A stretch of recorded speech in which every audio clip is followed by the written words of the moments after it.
students, I am your Shashi ma'am. Here I bring for you an easy education system. जैसा कि आप देख रही हैं हमारा क्वेश्चन चल रहा है लास्ट 2 क्लासेस से। इसमें मैंने पहले आपको 4 एंट्रीज समझाई थी, उसके बाद लास्ट क्लास में मैंने आपको ये 2 एंट्रीज समझाई थी। अब मैं आपको समझाऊंगी आज ये वाली 2 एंट्रीज, जिसमें हमें जो है डेटर्स और क्रेडिटर्स के बीच का डिफरेंस पता चलेगा कि क्या डिफरेंस होता है। और ये आपको ध्यान रखना है क्योंकि हम जितना भी आगे अकाउंट्स करेंगे, लेसन करेंगे, सब में हमें इनकी जितने भी ये टर्म्स मैं आपको समझा रही हूँ ये सब आपको इसकी ज़रूरत पड़ेगी। तो ठीक है, तो आज स्टार्ट करते हैं। क्वेश्चन सेम है, लास्ट क्लास में अप्रैल 17 तक हमने किया था। आज मैं अप्रैल 18 और अप्रैल 19 का ले रही हूँ। अप्रैल 18 में क्या दिया गया है, सोल्ड टू महिंद्रा। यहाँ अब आपको ध्यान से समझना है कि जो क्वेश्चन है उसमें हमारे पास जो लैंग्वेज आएगी वो कई तरीके से आएगी, तो हर लैंग्वेज का मीनिंग आपको समझ में आना चाहिए। तो इसलिए मैं अलग अलग तरीके की लैंग्वेज भी लूँगी जिससे कि आपको क्लियर होता चला जाए। यहाँ सोल्ड टू महिंद्रा का मतलब है कि हमने महिंद्रा को गुड्स सोल्ड किए हैं, बेची हैं। और दूसरा है, नीचे आप देख रहे हैं अप्रैल 19 में सोल्ड गुड्स फॉर कैश। अब ये भी आपको डिफरेंस समझना है कि यहाँ पर जब हम लिख रहे हैं सोल्ड टू महिंद्रा, इसका मतलब हमने महिंद्रा को जो गुड्स बेची हैं, गुड्स मतलब हमने जो फर्नीचर यहाँ बनाकर बेचा होगा, दैट इज गुड्स। ठीक है, तो जो गुड्स हमने बेची हैं वो क्या है, उधार बेची हैं। ठीक है, और जहाँ पर हमारे पास नॉर्मली नाम होता है और उसके अलावा कोई और इन्फॉर्मेशन नहीं होती, तो हम ये मानकर चलते हैं कि जिस व्यक्ति का नाम दिया गया है, जिस पर्सन का नाम दिया गया है या जिस कंपनी का नाम दिया गया है, उसको हमने क्या किया है, उधार बेचा है। ठीक है, जहाँ पर हमें इंफॉर्मेशन दी हुई है सोल्ड गुड्स फॉर कैश, मतलब यहाँ कोई नाम भी नहीं है, साथ में क्लियर कर दिया गया है कि कैश पेमेंट ली है हमने। मतलब सोल्ड गुड्स फॉर कैश का मतलब हमने जो गुड्स बेची है उसको हमने कैश बेचा है, मतलब हमारे पास जो कैश पेमेंट है वो साथ के साथ आ गई है, मतलब हमारे पास कैश रिसीव्ड हुआ है। तो किस तरीके से एंट्री होगी, तो इसमें आपको एक चीज़ और समझनी होगी। एंट्री करने से पहले जो मैं आपको समझाना चाहूँगी, डेटर्स और क्रेडिटर्स के बीच का डिफरेंस। ठीक है, जैसे यहाँ पर हम क्या कर रहे हैं, महिंद्रा को गुड्स बेच रहे हैं, तो महिंद्रा को हम क्या बोलेंगे, वो डेटर्स होगा या क्रेडिटर्स होगा। तो मैं आपको बहुत आसान लैंग्वेज में समझाऊंगी, आम बोलचाल की भाषा में, क्योंकि डेफिनेशन और भारी भरकम वर्ड्स तो आपको बुक्स में भी मिल जाएंगे। 2 टर्म्स हमारी यूज होती हैं, डेटर्स एंड क्रेडिटर्स।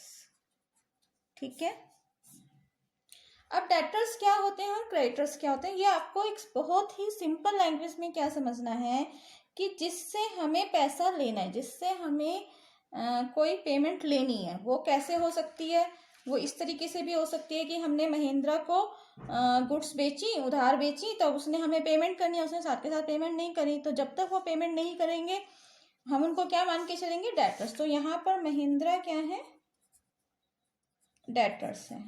ठीक है, मतलब जिनसे हमें पेमेंट लेनी है, पेमेंट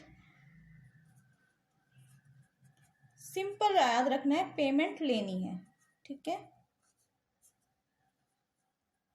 और हमने जिन्हें पेमेंट देनी है।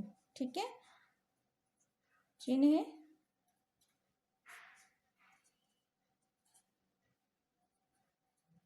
पेमेंट देनी है, ये कब होगा, जब हम किसी से उधार खरीदेंगे। जैसे कि ये लास्ट एंट्री है यहाँ पर, purchase timber from Singh and company at the list price of 20,000 he allowed 10% trade discount. मतलब हमने 20,000 पे 10% का 20,000 पे 10% का ट्रेड डिस्काउंट लिया था। तो हमने क्या किया था, 18,000 में क्या खरीदा था, टिम्बर खरीदी थी, और हमने इनको कैश पेमेंट नहीं की थी। आपने देखा होगा हमने जो लास्ट एंट्री की थी वो ये थी, purchases account debit to Singh and company account. तो ये हमारे लिए जो सिंह एंड कंपनी अकाउंट है, सॉरी सिंह एंड कंपनी जो है, ये क्या है, क्रेडिटर्स हैं, क्योंकि हमने इनको पैसा देना है। तो सिंह एंड कंपनी कौन हो गए, क्रेडिटर्स हो गए, क्योंकि हमें इन्हें पेमेंट देनी है। जिन्हें पेमेंट देनी है वो क्रेडिटर्स है। वो किसी भी रूप में हो सकती है, जैसे मान लीजिए अभी मैंने आपको ये 2 एग्जाम्पल बताए कि हमने जब खरीदा, जिनसे खरीदा उनको पेमेंट नहीं दी, मतलब हमने उनको पेमेंट अभी देनी है, तो वो क्रेडिटर्स हो गए। दूसरा, जिनको हम बेच रहे हैं उनसे अभी हमने पेमेंट नहीं ली, इसका मतलब ये कौन हो गए, डेटर्स हो गए। इसी तरीके से हम किसी को मान लीजिए लोन दे रहे हैं, ठीक है। तो लोन दे रहे हैं जहाँ पर वो उन्होंने हमें बाद में पैसा देना है, तो वो डेटर्स हो गए। या जिनसे हम लोन ले रहे हैं, हम लोन क्या है, किसी पर्सन से भी ले सकते हैं, बैंक से भी ले सकते हैं, तो ये सब क्या होते हैं, ये हमारे क्रेडिटर्स होते हैं। ठीक है, किसी भी बिजनेस के पॉइंट ऑफ व्यू से। ठीक है, तो आपको ये डिफरेंस समझ लेना है। अब डेटर्स जो होते हैं वो कहाँ आते हैं बैलेंस शीट में, एसेट्स। ठीक है, तो एसेट होती है ये हमारी, और जो क्रेडिटर्स होती हैं वो क्या होती हैं, लाइबिलिटी होती है। ठीक है, ये आपको समझना है। इतना समझ में आया आपको? और जैसे जैसे आप आगे क्लास लेंगे आपको डिटेल में समझ में आता चला जाएगा। तो अब इसकी एंट्री करते हैं हम। क्या एंट्री होगी इसकी? पहली एंट्री है हमारी सोल्ड टू महिंद्रा, मतलब हमने क्या किया, महिंद्रा को सामान बेचा लेकिन उधार। तो इसकी एंट्री क्या होनी चाहिए, पहले डेट डालेंगे हम, अप्रैल 18। तो क्या होगा इसमें, सीधी सी बात है, आपको क्या समझना है, सोल्ड टू महिंद्रा, हमारे पास से क्या जा रही है, गुड्स जा रही है, कैश हमारे पास आ नहीं रहा। तो कैश नहीं आ रहा तो हम किसका अकाउंट डेबिट करेंगे, कैश की जगह क्या है, महिंद्रा। डेटर्स हमारा बढ़ रहा है, तो डेटर्स हमारे पास आ रहा है, इसका मतलब महिंद्रा। तो हम क्या लिखेंगे,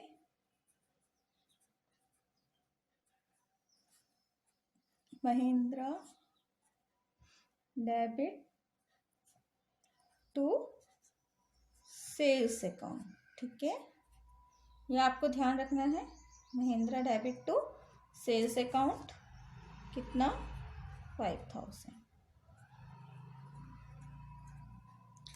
ठीक है, दूसरा आप ये भी याद रख सकते हैं कि सेल्स अकाउंट हमेशा क्रेडिट में आता है जब हम जनरल एंट्री करते हैं, और परचेजेस अकाउंट जो है वो हमेशा डेबिट में आता है। परचेजेस अकाउंट कई जगह पर क्रेडिट में भी आता है, वो एक्सेप्शन होते हैं। तो वो जब आखिर में, मतलब आखिर में नहीं, जनरल एंट्रीज के जब मैक्सिमम जनरल एंट्रीज हमारी नॉर्मल हो जाएंगी तो अब इसके हम एक्सेप्शन भी लेंगे कि कहाँ पर परचेजेस अकाउंट जो है वो हमारा क्रेडिट में आता है। ठीक है, तो वो मैं आपको समझाऊंगी। तो फिलहाल अभी आपको क्या याद रखना है कि नॉर्मली जितने भी हमारी ट्रांजेक्शन्स होती हैं, जब हम बेच रहे हैं और खरीद रहे हैं, तो वहाँ पर हमारा परचेजेस अकाउंट हमेशा डेबिट होता है और सेल्स अकाउंट हमेशा क्रेडिट होता है। ठीक है, तो Mahindra debit to sales account being, narration लिखेंगे, being goods sold to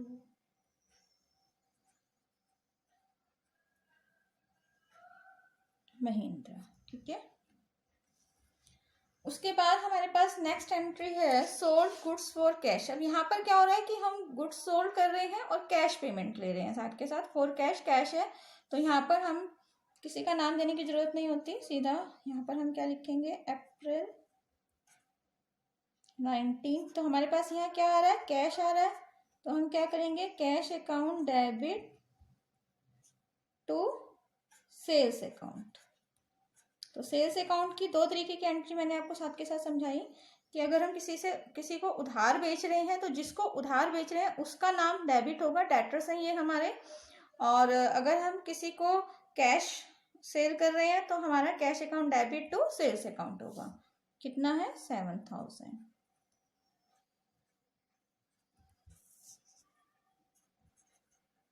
normally बच्चे क्या करते हैं कि जब क्वेश्चन की प्रैक्टिस करते हैं या रफ में क्वेश्चन करते हैं तो वो नरेशन नहीं लिखते हैं। तो ऐसी गलती ना करें, आप नरेशन साथ के साथ जरूर लिखें, उसकी भी प्रैक्टिस करें, जिससे कि जो आपकी स्पीड है वो बने। क्योंकि अकाउंट्स के एग्जाम में नॉर्मली बच्चों को क्या प्रॉब्लम आती है कि उनके क्वेश्चंस रह जाते हैं ड्यू टू स्पीड, मतलब स्पीड नहीं होती है, पेपर में क्वेश्चंस आते होते हैं उनको, फिर भी वो नहीं कर पाते। तो इस चीज़ से बचने के लिए आपको क्या करना है, ये सारा का सारा लिखना है साथ के साथ, हर चीज़ साथ के साथ प्रैक्टिस करनी है, जिससे कि आपकी स्पीड जो है बने। और जितने ज़्यादा क्वेश्चंस आप करेंगे उतनी ही आपकी जो स्पीड है वो बढ़ जाएगी।